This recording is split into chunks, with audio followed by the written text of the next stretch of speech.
चाहे हम कोई व्रत त्योहार की कथा सुने या किसी पुराण की कहानी, वहाँ एक नाम या एक वाक्यांश हमेशा हमारे सामने आता है, सूत उवाचः। इसके साथ एक और नाम आता है, शौनक उवाचः। तो कौन थे ये सूत, कौन थे ये शौनक, और क्यों अधिकांश कहानियाँ इनके द्वारा ही कही गई हैं? इनसे भी महत्वपूर्ण प्रश्न यह कि इतने सम्मानीय व्यक्ति की हत्या भगवान श्री कृष्ण के भाई बलराम जी ने क्यों कर दिया, वह भी एक भरी जनसभा के बीच, जबकि वह लोगों को कथा सुना रहे थे। और अगर ऐसा जघन्य हत्याकांड हुआ लोगों के सामने, तो क्या इस पर सभा ने कोई प्रतिक्रिया दी? सभा का क्या रिएक्शन रहा इस घटनाक्रम पर? सबसे पहले देखते हैं कि सूत शब्द किन के लिए आया है। वास्तव में यह शब्द दो लोगों के लिए आया है, रोमहर्षण सूत और उनके पुत्र उग्रश्रवा सूत। ये दोनों भारत के अब तक के सबसे सफल और सबसे लोकप्रिय कथावाचक हुए हैं। सूत वास्तव में नाम नहीं बल्कि सरनेम या कुल नाम है। आरंभ में सूत एक पेशागत वर्ग था जिसका कार्य था रथ बनाना, रथ चलाना और उसकी मरम्मत करना। चूँकि रथ जो था वो युद्ध काल में तो काम आता ही था, राजाओं और उच्च अधिकारियों द्वारा व्यक्तिगत रूप से आवागमन में भी काम आता था। इसलिए आरंभ में रथ बनाने वालों का बहुत ही महत्वपूर्ण स्थान था। ऋग्वेद में राजा के 12 प्रमुख सलाहकारों में सूत का स्थान दिया गया है। राजा के सारथी यानी ड्राइवर होने के कारण वह हर जगह राजा के साथ जाता था, उसकी सारी बात वह जानता था। बहुत ज़्यादा समय वह राजा या उच्च अधिकारियों के साथ गुजारता था। इस कारण सूत को राज परिवार से या उच्च अधिकारियों से हमेशा इस कम्युनिटी की नज़दीकी हुआ करती थी। रामायण के राजा दशरथ का प्रधानमंत्री सूत सुमंत्र थे। हर प्रमुख अवसर पर उन्होंने ही रथ चलाया था। इतना ही नहीं, वह राज्य के प्रधानमंत्री थे और गुरु वशिष्ठ के अलावा केवल उनको ही अधिकार प्राप्त था कि राज दरबार या राजमहल के किसी भाग में किसी भी समय बिना अनुमति के प्रवेश कर सकते थे। दशरथ के बाद राम भी उन्हें बहुत ही आदर दिया करते थे। महाभारत काल में भी अपने पिता शांतनु के सत्यवती के प्रति प्रेम की बात भीष्म को उनकी सारथी से ही पता चला था। लेकिन महाभारत काल तक इनकी स्थिति पहले की कंपैरेटिवली गिर गई थी और ये वैश्य और क्षत्रियों के बीच की सामाजिक स्थिति में आ गए थे। इन्हें वर्ण संकर कहा गया था, जो कि ब्राह्मण और क्षत्रियों से मिलकर उत्पन्न हुए हैं। दुर्योधन सूत के लिए क्षत्र मित्र शब्द यूज करता था, जिसका अर्थ होता है क्षत्रियों का मित्र। लेकिन मध्यकाल में सूत जाति की गिनती शूद्र के रूप में होने लगी, पर राज परिवार से उनकी नज़दीकी अभी भी बनी हुई थी। बहुत से सूत अब राजा के प्रशस्ति गान करने वाले कवि और चारण का काम भी करने लगे थे। इसलिए तुलसीदास उन्हें चारण, मागध आदि दरबारी गायक जातियों की श्रेणी में रखते हैं। अब हम फिर से लौटते हैं रोमहर्षण सूत और उग्रश्रवा सूत पर।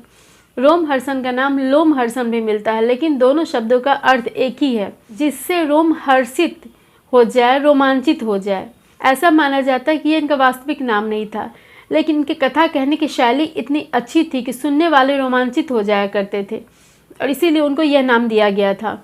इसी तरह उनके पुत्र का भी वास्तविक नाम नहीं था, बल्कि ऊंचा बोलने के कारण उनका नाम उग्रश्रवा पड़ा था। रोमहर्षण की रुचि आरंभ से अपने पारिवारिक व्यवसाय रथकार में नहीं थी। उन्हें कथा और पुराण सुनना अच्छा लगता है, इसलिए जहाँ कहीं भी कोई कथा का वाचन होता या उन पर चर्चा होती, कोई ज्ञान की चर्चा होती, वहाँ वह पहुँच जाते थे। उनकी स्मरण शक्ति बहुत अच्छी थी और बोलने का जो तरीका था, कहानी कहने का जो स्टाइल था, वो बहुत अच्छा था, बहुत ही अट्रैक्टिव था। जब उनसे कोई क्वेश्चन पूछा जाता तो उसके जवाब में कोई कहानी सुनाते और कहानी के बीच में कोई ऐसी कहानी के बारे में उदाहरण दे देते, ऐसा कोई दृष्टांत दे देते कि जिससे सुनने वाला उस दूसरी कहानी का भी सुनने के लिए उत्सुक हो जाता। इस तरह वो एक कहानी से दूसरी कहानी जोड़ते, फिर दूसरी से तीसरी, तीसरी चौथी, एक के बाद एक कहानी पिरोते चले जाते थे।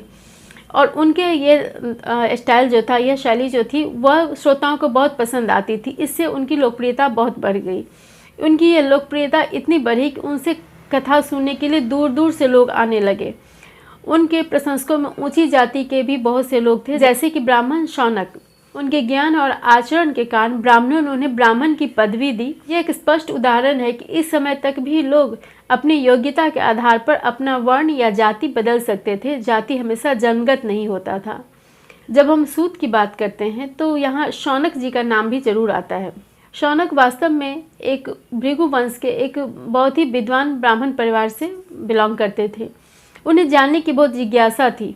वो ज्ञान विज्ञान पर चर्चा करना सुनना पसंद करते थे। इसलिए वे ऐसे सत्र यानी सेशन आयोजित करते थे जिसमें ज्ञानों का आदान प्रदान होता था, चर्चा होता था। उनका यह सत्र इतना पॉपुलर हुआ कि दूर दूर से लोग इसमें भाग लेने के लिए आने लगे। ऐसे सेशंस में एक सेशन जो नैमिषारण्य में हुआ था और लगातार 12 वर्षों तक चला था, बहुत अधिक प्रसिद्ध है।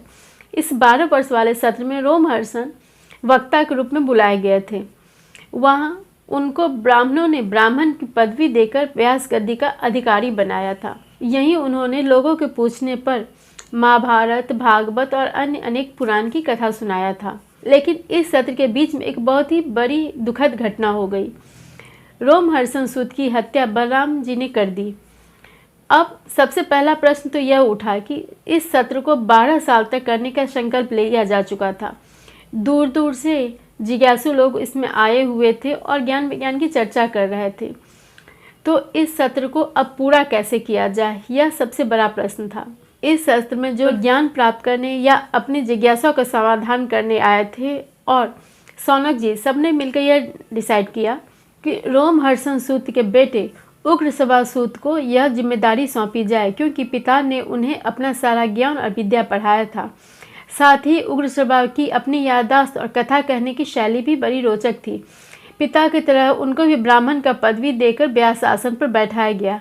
शेष सत्र का संचालन उग्रश्रवा सूत के नेतृत्व में ही किया गया।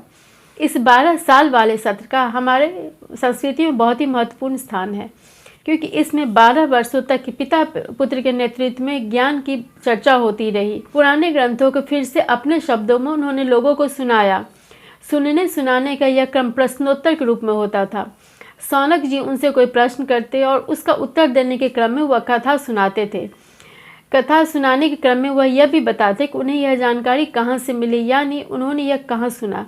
क्योंकि ज़्यादातर ज्ञान मौखिक होता था, इसलिए उनका स्रोत बताने से श्रोताओं में उसके प्रति विश्वास बढ़ता था। यही इन कथाओं को देश के विभिन्न भागों से आए हुए लोगों ने सुना। उन्होंने बाद में जाकर अपने क्षेत्रों में इन कथाओं को अपने अंदाज में सुनाया और उनका थोड़ा सा स्थानीयकरण भी कर दिया, जिसे बाद में लिख लिया गया। इसलिए देश के अलग अलग भागों में इन पुराणों के अलग अलग वर्जन मिलते हैं। आज हमारे सामने महाभारत या पुराणों का जो लिखित रूप है, वह वास्तव में पुराने समय से मौखिक रूप से आती जा रही कहानियों को सूत पिता पुत्र के शब्दों में सूत शौनक संवाद के रूप में कहा गया और बहुत बाद में, आज से लगभग 2600 साल से 500 साल पहले तक लिखा गया। इन समस्त विवरण से यह तो निश्चित है कि सूत जी को बहुत ही सम्मानीय व्यक्ति थे, जिससे कभी किसी की शत्रुता नहीं थी। फिर सबसे बड़ा सवाल यह आता है, तो ऐसे व्यक्ति की हत्या बलराम जी ने क्यों की? भागवत पुराण में इस घटनाक्रम का जो वर्णन दिया गया, उसके अनुसार जब यह लगने लगा कि महाभारत युद्ध होकर रहेगा, तो बलराम जी इसमें किसी का पक्ष नहीं लेना चाहते थे। लेकिन उनके छोटे भाई कृष्ण की सहानुभूति पांडवों के साथ थी। यादव सेना दुर्योधन की तरफ से युद्ध में भाग ले रही थी, तो उन्होंने पूरी तरह अपने को तटस्थ रखने के लिए तीर्थ यात्रा पर जाने का निश्चय किया। विभिन्न तीर्थों में घूमते हुए जब वह नैमिषारण्य में पहुंचे, उस समय वहां 12 वर्षों तक चलने वाला सत्र चल रहा था। सत्र देखने और ऋषि मुनियों से मिलने की उत्सुकता में वो वहां जा पहुंचे। उनके पहुंचते ही वहां उपस्थित लोगों ने उनका स्वागत सत्कार किया, प्रणाम किया, लेकिन व्यास गद्दी पर बैठे हुए सूत जी ने कोई प्रतिक्रिया नहीं दी। सूत जी के व्यवहार से बलराम जी बड़े आहत हुए।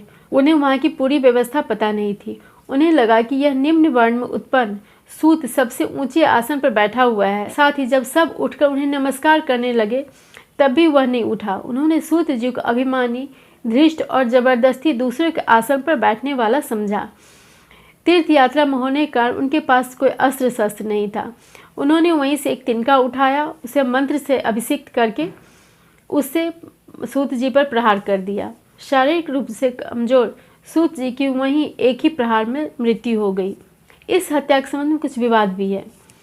भागवत में जो घटनाक्रम का विवरण दिया गया है, उससे तो ये लगता है कि बलराम जी वर्ण के प्रति बहुत ही कट्टर, जल्दीबाज और दूसरों के प्राणों की परवाह नहीं करने वाले थे।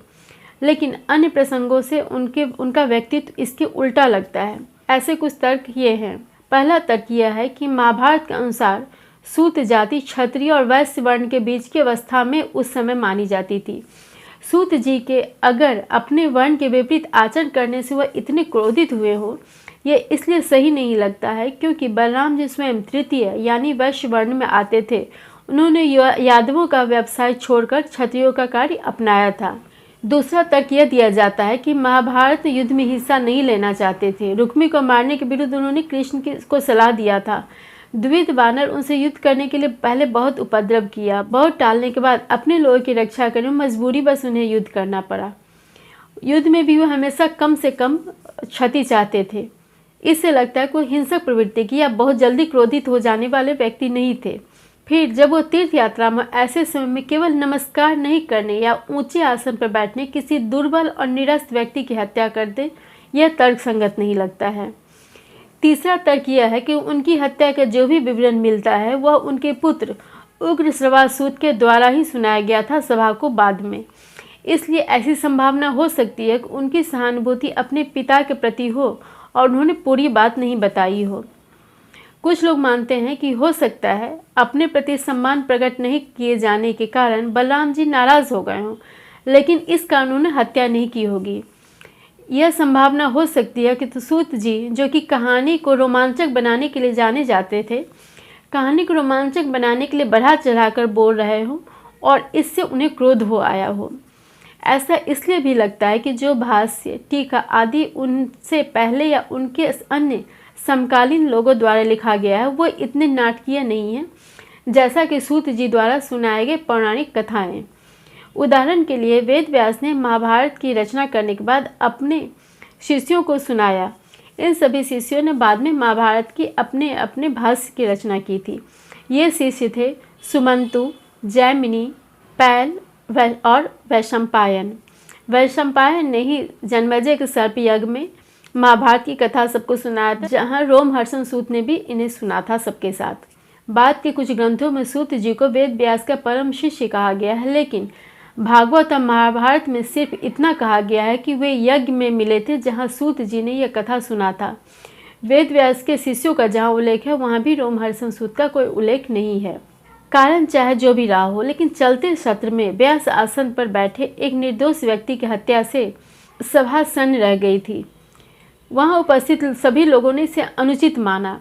उन लोगों ने बलराम जी को बताया कि उन्होंने ही ब्राह्मण का पद देकर उन्हें व्यास आसन पर बैठाया था, इसलिए इससे बलराम जी को ब्रह्म हत्या का पाप लगा है जिनका उनको प्रायश्चित करना होगा। साथ ही उन्होंने यह भी कहा कि इस सत्र में व्यवधान बलराम जी के कारण आया है, इसलिए इसे पूरा करने की जिम्मेदारी भी उनकी ही है। बलराम जी ने भी अपनी गलती माना। उन्होंने भी सबके साथ रोमहर्षण सूत के बेटे उग्रश्रवासूत को व्यास गद्दी पर बिठाकर उनके नेतृत्व में सत्र संपन्न कराने का निश्चय किया। सत्र के बाकी दिनों की रक्षा करने के लिए उन्होंने राक्षस को मारना स्वीकार किया और वहां रहकर सत्र की रक्षा करते रहे। बाद में उन्होंने अनेक तीर्थयात्रा और यज्ञ कर सत्र के ऋषि मुनियों द्वारा बताए गए तरीके से पाप का प्रायश्चित किया। रोमहर्षण सूत और उग्रश्रवासूत पर कथाओं को बढ़ा चढ़ाकर बताने, उनको अधिक रोमांचक और कम विवेक सम्मत बनाने के आरोप भले ही लगे हों, पर वर्तमान में हमारे अधिकांश पुराण सूत शौनक संवाद के रूप में ही उपलब्ध हैं। साथ ही यह प्रसंग यह भी बताता है कि जिस युग में कर्ण अपने को सूत्र पुत्र होने के कारण अपमानित महसूस करता था, ठीक उसी युग में इस पिता पुत्र ने अपनी योग्यता के कारण न केवल ब्राह्मण का पद पाया, बल्कि ब्राह्मणों को उपदेश भी दिया और उनसे सम्मान प्राप्त किया।